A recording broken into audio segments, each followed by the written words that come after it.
What kind of diplomacy, JD, you are speaking about? What do you mean?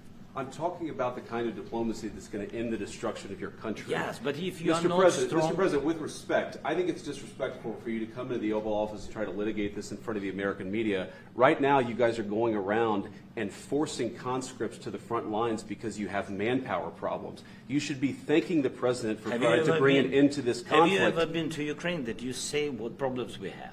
I have been to. Come once. I've actually watched and seen the stories, and I know what happens is you bring people, you bring them on a propaganda tour, Mr. President.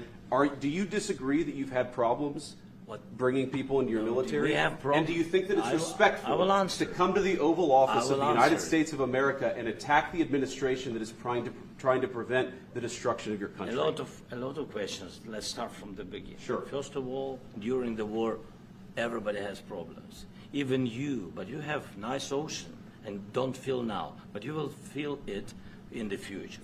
God bless. You don't know that. God bless. You don't God know bless. That. You will not have a war. Don't tell us what we're going to feel. We're trying to solve a problem. Don't tell us what we're going to feel. I'm not telling you. Because you're in no position to dictate that. That's Remember exactly this. I'm not You're in dictating. no position to dictate what we're going to feel. We're going to feel very good. You will feel influence. We're going to feel very good and very strong. You will feel influence. You're right now not in a very good position. You've allowed yourself to be in a very bad position, and he happens to be right about it. From the very beginning of the war, You're not in a good position. You don't have the cards right now. With us, you start having cards. Playing cards. But right now, you don't. Yeah, you're playing cards. Mr. President. You're playing cards. Serious. You're gambling with the lives of war. millions of people. You're gambling with World War III. You're gambling with World War III.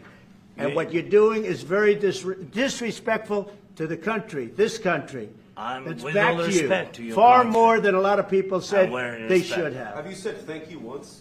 A lot of times. No, in this even entire today, meeting, you said thank you. Even today. You went to Pennsylvania and campaigned for the opposition in October. Offer some words of appreciation for the United States of America and the President who's trying to save your country.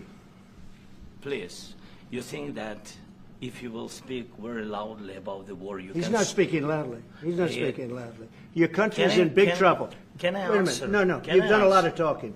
Your country is in big trouble. I know. You're not winning. I know. You're not winning this.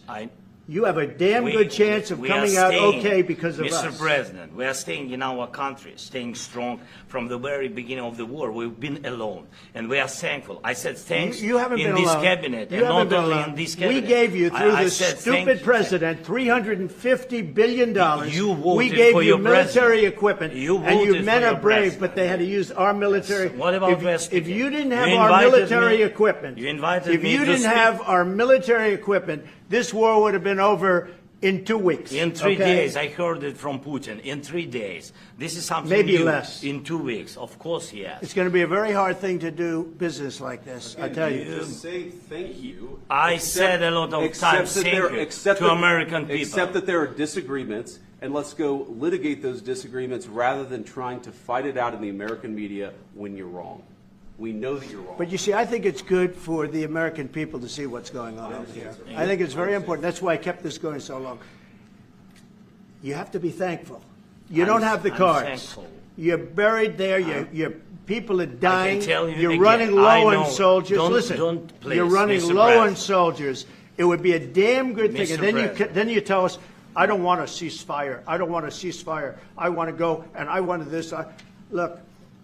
If you could get a ceasefire right now, I tell you, you take it so the bullets stop flying and your men stop getting killed. Of course, we want to stop the war. But you're saying you don't want a ceasefire. But I said to you, I want a ceasefire. With guarantees. Because you'll get a ceasefire faster than an agreement. Ask our people about ceasefire, what they think. That wasn't it doesn't with matter me. for you what. That wasn't with me.